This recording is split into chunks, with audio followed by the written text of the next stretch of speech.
Contraportada.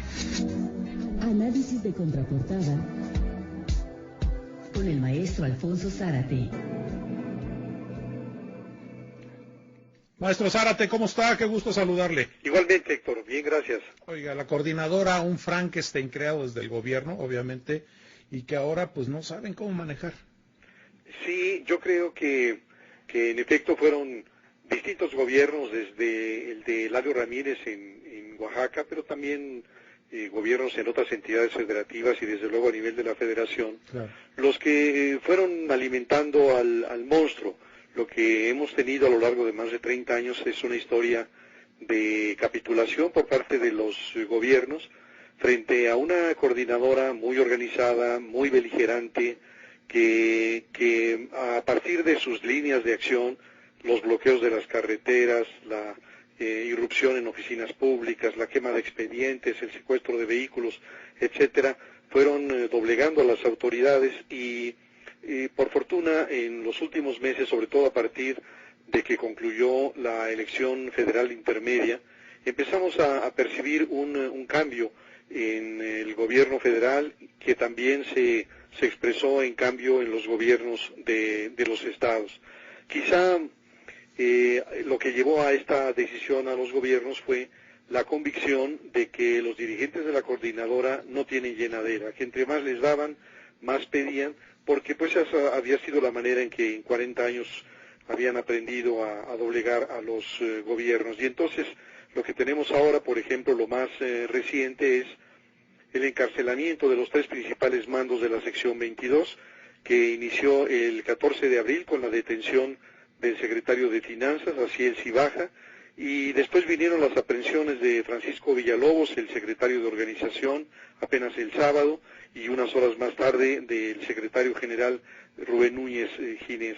Y bueno, de acuerdo a lo que nos informó el subprocurador de Control Regional, Gilberto Higuera, tanto en el caso de Villalobos, que enfrenta cargos por robo agravado, como en el de Núñez y otros 2 detenidos por lavado de dinero, habrían incurrido en este delito a partir de la concreción de algunos contratos con empresas proveedoras de productos y servicios para los miembros de la sección, que entregaban a los dirigentes de la sección el 3.5% de los pagos recibidos.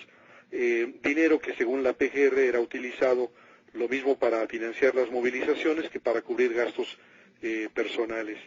Es posible que en la medida en que transcurran los días se agreguen otras acusaciones, porque hay que tomar en cuenta que muchas de las acciones de la coordinadora son claramente constitutivas de delitos, es decir, el caso del robo con violencia, de secuestro, de daño en propiedad ajena, ataques a las vías generales de comunicación. Y creo también que vale la pena decir que este cambio en la línea estratégica del gobierno federal está siendo correspondido por el comportamiento de varios gobernadores que a lo largo de mucho tiempo se habían hecho de la vista gorda y se habían doblegado. Entonces lo que estamos viendo por lo pronto, por ejemplo en el Distrito Federal, es que ya no se les permite utilizar la plancha del Zócalo, que fueron desalojados de la plaza de Santo Domingo. Algo similar está ocurriendo en Oaxaca, en donde la madrugada del sábado agentes de la Policía Federal desalojaron el plantón que la coordinadora había instalado frente al Yepo. En fin, se están tomando ya acciones que hacía mucho tiempo no se veía, pero creo que no va a ser fácil recuperar la paz social. Ya estamos viendo en estos días cómo los miembros más radicales de la coordinadora y sus aliados están actuando como saben hacerlo, cerrando carreteras, instalando barricadas en el centro histórico de Oaxaca. Así que pues contener a la coordinadora va a ser una tarea de enorme complejidad y de enormes riesgos, y va a requerir de una operación quirúrgica y del compromiso de los gobernadores en aquellos estados en donde la coordinadora tiene mayor presencia, que son Oaxaca, Guerrero, Chiapas y Michoacán. Sí, y mientras que el gobierno, la Secretaría de Gobernación dice que esta detención de los líderes, maestro, pues no tiene tinte político, sin embargo, pues ya Morena, incluso el PRD, dicen que pues son presos políticos, ¿no? Entonces también ya hay un balance o desbalance en esta acción del gobierno, ¿no?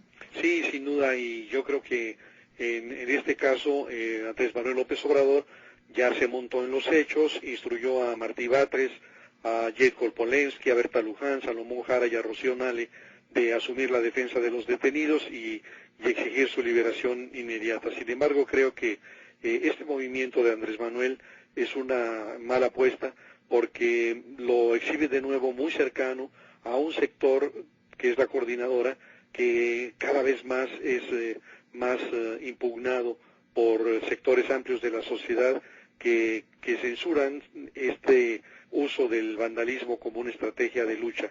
Pero lo cierto es que no será fácil el establecer condiciones de tranquilidad, que regresen a las aulas, que cesen con esta línea de acción, porque son muchos años de reaccionar de esa manera, Claro. es decir, está en su naturaleza, y ojalá que las decisiones de la autoridad se manejen con apego a la ley, sin excesos, con firmeza, porque sí existe un riesgo de que en algún momento un manejo erróneo de la situación y de las provocaciones genere movilizaciones de otros grupos que ya hemos visto en el pasado, aliados a la coordinadora, y que generen una tensión muy, muy fuerte en términos de gobernabilidad. Así es, maestro. Bueno, pues le agradezco como siempre su análisis, le envío un abrazo. Igualmente, Héctor. El maestro Alfonso Zárate.